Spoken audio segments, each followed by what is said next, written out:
Assalamualaikum warahmatullahi wabarakatuh. Perkenalkan, nama saya Natik Nona Nurindayoni dan rekan saya Muhammad Royhan Akmal, Zepanya Gladys Tabita Siregar, Dwi Yuli Purnamasari, Revita Nurfitri, dan Fitranto Adi Nugroho. Kami dari kelompok 5 akan mempresentasikan tentang biodiversitas spesies dan kegiatan observasinya. Bisa tolong di next? Nah, oleh karena itu, kami mengangkat sebuah jurnal slide sebelumnya. Oleh karena itu, kami mengangkat sebuah studi case dari jurnal yang berjudul Tingkat Kelimpahan Populasi Spesies Rotan di Hutan Lindung Batu Kapar, Gorontalo Utara.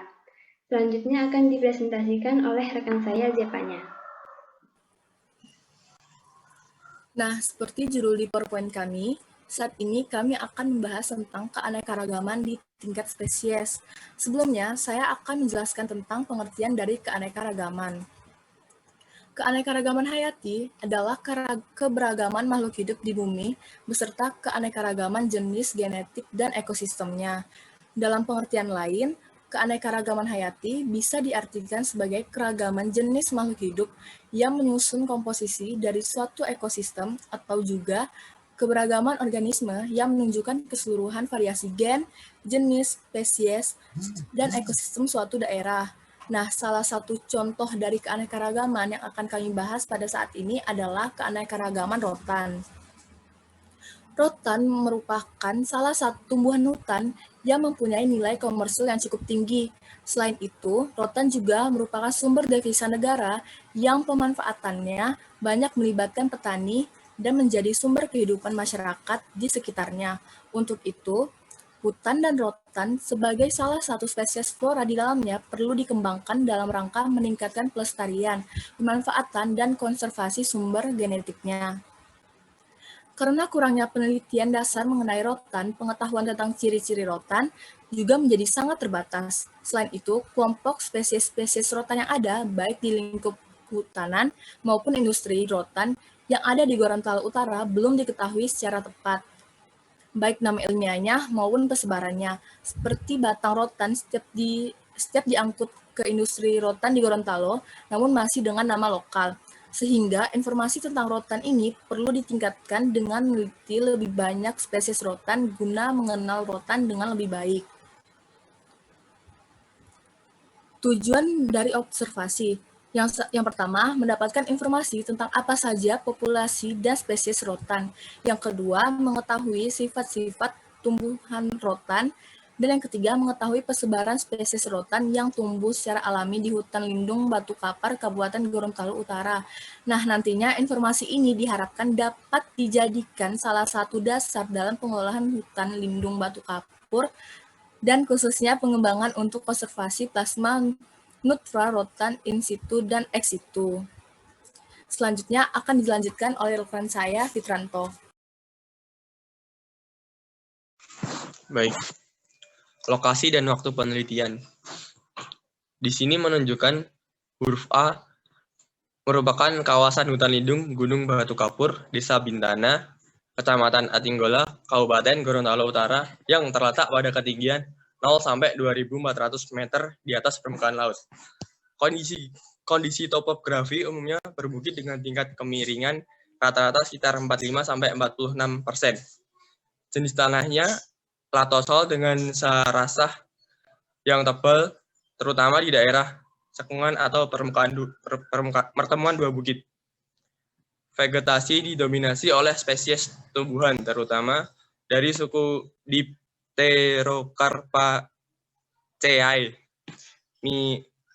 Myrtaceae, Euphorbiaceae, dan Arecaceae atau palmae.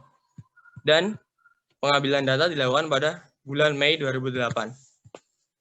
Bahan dan alat penelitian. Di sini menggunakan bahan dan alat penelitian ini adalah spesies rotan yang tumbuh secara alami di hutan lindung Batu Kapur, Gorontalo Utara. Alat yang dipakai dalam penelitian di lapangan adalah belangko data, gunting, ranting, parang, altimeter atau pengukuran ketinggian, termohigrometer atau pengukur suhu dan kelembapan, teropong, kamera, hand counter, GPS, tali, set, dan alat tulis. Selanjutnya akan dipresentasikan oleh Riviata. Baik, untuk pengumpulan data yang dilakukan adalah dengan eksplorasi yang dilakukan mulai dari pinggiran kawasan dengan teknik purposive sampling pada ketinggian 600 meter di atas permukaan laut, 700 meter di atas permukaan laut, dan 800 meter di atas permukaan laut. Di masing-masing ketinggian tempat dibuat cuplikan secara acak dengan metode yang digunakan adalah jalur berpetak. Ukuran petak pengamatan untuk masing-masing ketinggian adalah 100 meter kali 20 meter. Lalu, selanjutnya masing-masing petak dibuat 20 anak petak berukuran 10 meter kali 10 meter, sehingga jumlah seluruh anak petak adalah 60 petak. Setelah itu, di setiap anak petak dihitung jumlah individu spesies rotannya untuk kemudian dapat ditentukan kriteria kerapatan populasinya. Nantinya, semua spesies rotan yang ditemukan diidentifikasi berdasarkan karakteristik morfologi pelepah daun. Bisa di next, tolong. Lalu selanjutnya ada analisis data. Material herbarium rotan yang telah terkumpul yang belum diketahui spesiesnya dilakukan pengamatan variabel morfologis dengan membandingkan spesimen atau koleksi yang ada di Herbarium Botani, Pusat Penelitian dan Pengembangan Hutan dan Konservasi Alam di Bogor, serta menggunakan kunci determinasi yang ada dalam buku Manual of the Rotan of the Malay Peninsula, The Rotan of Sabah, The Rotan of Sarawak, and The Rotan of Brunei Darussalam. Kunci determinasi tersebut adalah 1. Perawakan yang dilihat menurut sifat dan tipe tubuh. 2. Daun yang dilihat menurut warna, ukuran, jumlah anak daun, ukuran anak daun, letak anak daun, bentuk anak daun, bentuk tepi daun, tangkai daun, jumlah pertulangan, kehadiran lutut daun, sirus atau flagella, okrea, dan indumentum. 3. Batang yang dilihat menurut bentuk, warna, ruas, dan diameter. 4. Duri yang dilihat menurut bentuk, tata letak, atau pola persebarannya. 5. Warna yang dilihat menurut tata letak, ukuran, pembungaan, bentuk, dan warna. Dan yang terakhir, 6. Buah yang dilihat menurut bentuk, ukuran, dan jumlah sisik.